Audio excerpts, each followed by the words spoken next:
Hi everyone, Bill Lethman here for MoneyEvolution.com. In today's video, I'm going to be talking about 3 big retirement plan withdrawal mistakes. So if you're planning for retirement, you're going to be looking at how you can make a transition from what we call the retirement accumulation phase, when you've been saving and investing money for your retirement, into the retirement withdrawal phase. Now you're going to take some of that money that you saved and you're going to start distributing that money back to you, start taking some withdrawals. So there's actually 3 big mistakes that we see all the time here, and hopefully this video will help you avoid some of these mistakes.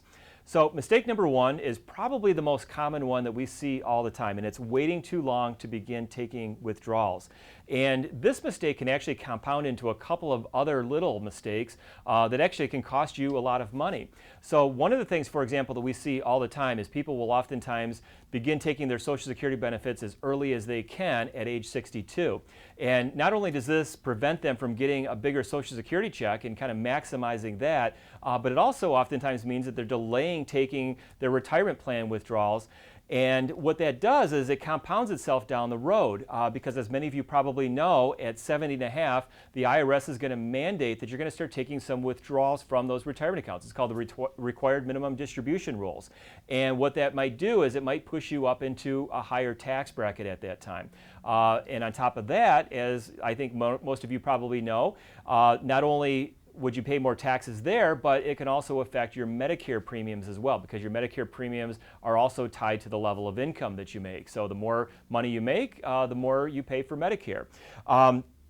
One of the things that we look for, though, as a way to kind of get around this mistake is we want to really map out some of those cash flows. And one of the things that we identify is that sometimes maybe taking some retirement plan withdrawals early on in retirement can take advantage of what we call low tax years. So if you're waiting to take Social Security, for example, or maybe your pension doesn't kick in right away, you might have a couple years, maybe several years early on in retirement where you're in a very low tax bracket. So by taking some of those retirement plan withdrawals early, can take advantage of those low tax years and also at the same time help you get maybe a bigger Social Security check down the road, and also take some pressure off of some of those required minimum distributions. Maybe some of those won't be so high and pushing you up into those higher tax brackets.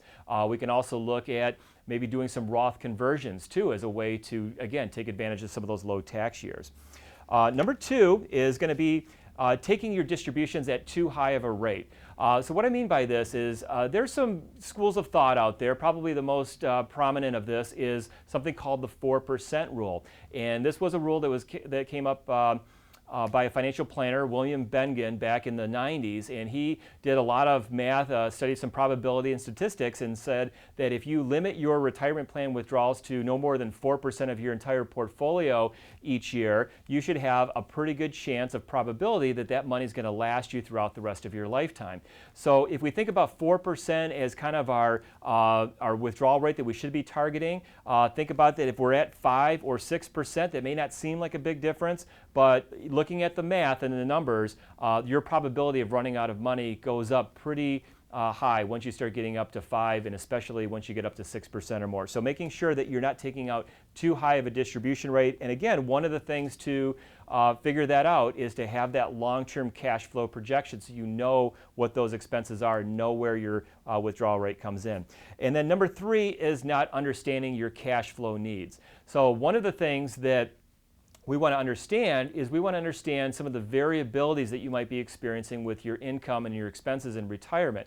And again, we talk about the sequencing of returns. That's what William Bengen did when he did his research on the 4% rule. But even if we're earning, let's say, a 6 or 7 or 8% average return over time, because of the sequencing of returns, and we could end up with a bad string of years where we have multiple years where we're not earning that average, or we have down markets, what is the impact of that on our long-term ability to sustain our retirement withdrawals? Well, one of the ways we get around that is we use a bucket strategy for our clients. What that means is we like to keep 1 to 2 years worth of liquid cash reserves in an account that's very safe, very accessible, so that as you need money to supplement your retirement, we're not having to take it out of some of the riskier investments that might be in the stock or the bond market.